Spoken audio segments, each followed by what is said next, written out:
like when you guys in your life, you probably have to work with people of different ages, different places in life. So I want you to think about that for a second. Where in your own life do you have to work together with people?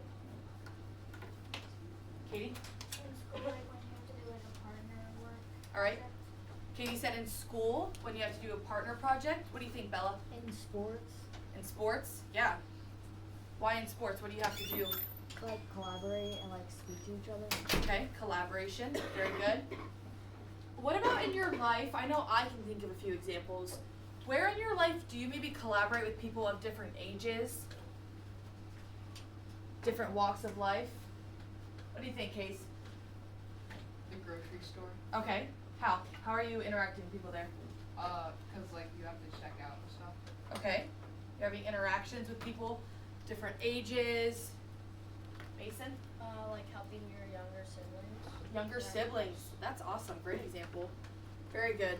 Ash? On the internet, On the internet. How so? like if you're like on like someone's TikTok post, you can comment, you can reply to people's comments. And they're different. Everything. You never know what someone could be on the internet. So very good. Olive?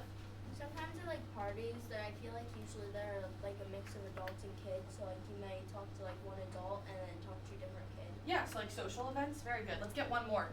Gavin? Like jobs and service hours. Jobs and service hours. Yeah. What kind of jobs are we working? What kind of jobs are you guys seeing this in? Katie? Like babysitting, you need to like talk to the parent and tell them like, and like the parent needs to tell you like if they have any allergies or something like that. And then who else from a different age are you dealing with? Like a younger kid, like you have to like watch over them and Yeah, stuff. great job. All right. I love that. Let's move on. Anything else in paragraph 6 that we want to discuss before moving on to number 7? All right. Who wants to read number 7 for me? Want to? All right, Brody. Off they went at sundown, more than 1,000 boats in all. It was a miracle that so many had been able to assemble at one place at one time, and even more miraculous that crews had been found for them. But now came the best part of the miracle. The sea, as if obedient to suggestion, lay down flat.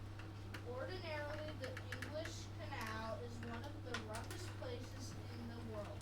No place at all for a small boat government, but suddenly the wind died and the sea subsided, and the little boats went out into a calm night. Thank you, Brody. Okay, now from our when reading list, I want you to pay attention for details that are maybe left out that we're not thinking of. Or I want you to kind of pay attention to the tone. The tone here is very important, I think. So I want to hear your thoughts on what you're finding, why the tone's important. So take a second, annotate through that.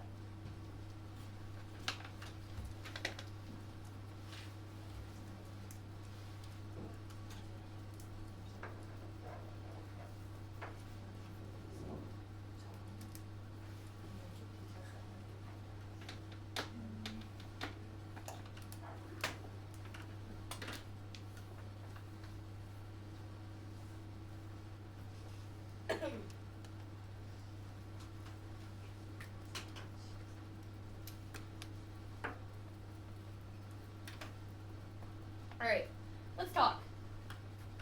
What are we noticing in paragraph 7? What do you think, Katie? It's been saying how like the best part of the miracle and like saying a lot about like the miracle and how all the people are like helping everyone. All right, perfect.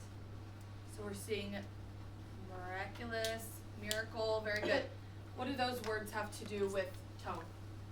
What do they have to do with being left out, words being left out? Why? Like, I don't know. That's why okay. it's important. Yeah, let's talk about it. Why is miracle and miraculous important to the author's perspective here? What do you think, Mason? Because this is how he feels, like this is the best part of what's going on. All right, so this is how he feels. Would you guys agree with that? Yeah? Why?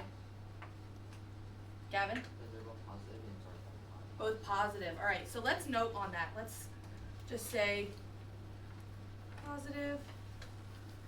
We're kind of seeing a consistency here of words and tone. We keep saying the same thing. That word, we keep saying that. Why? Mason? Because he wants to make a point that this is positive. Okay, the author wants to make a point. What else are we thinking? Olive? So can I start on biblically? Sure. Like it was Yes. left out? Yep. So I feel like since they're mainly only focusing on the positive things, he may be like leaving out more like, oh, this was like definitely a rough time, like to be doing this type of stuff. Alright, so you think he might be leaving out some details? Yeah. What kind?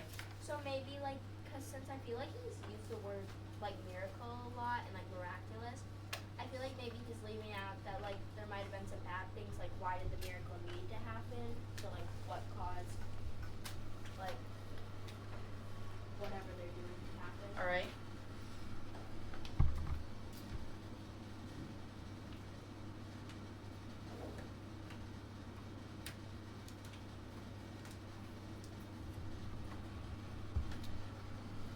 I love that. Why do you think, if the author's perspective, if the goal here is to have a positive tone, why do you think the author would be leaving out some details? I want you to think about that for a second. If the goal for the author is to have a positive perspective or a positive tone in the story, why would they maybe leave out details?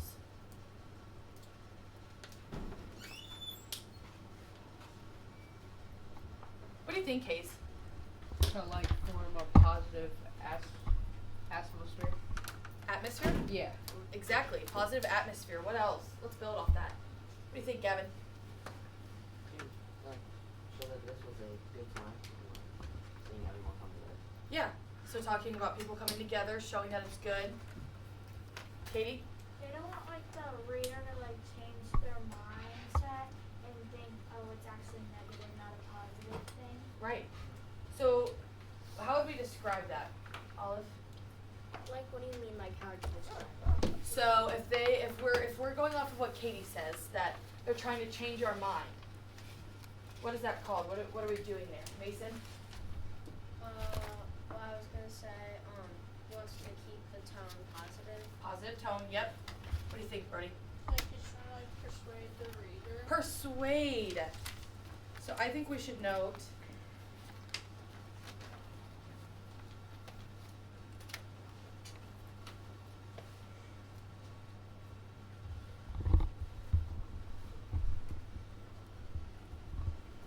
excellent. Do we want to talk about anything else in paragraph 7 before moving down to 8? Olive? Like with the negative thing, to build off of what you said yesterday with like the dog thing and like the slopping stuff, like they weren't, if they hated dogs, it's not like they were gonna go ahead and add like, oh, dogs are like great and all, but they're super like ugly and bad and stuff. So it's like they're just gonna keep using like the good words like positive and miraculous, miracles. So they're gonna keep trying to build on the positive stuff. Excellent. I love that.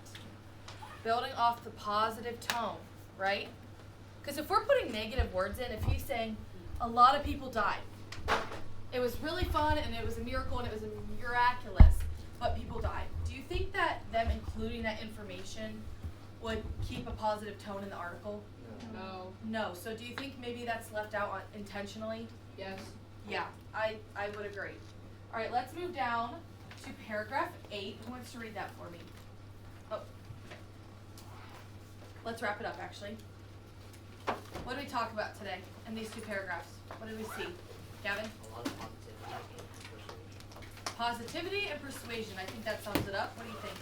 Like why the author's trying to make positive. Why the author's keeping the tone positive and not negative. I love it. What else? Olive, did you have something? I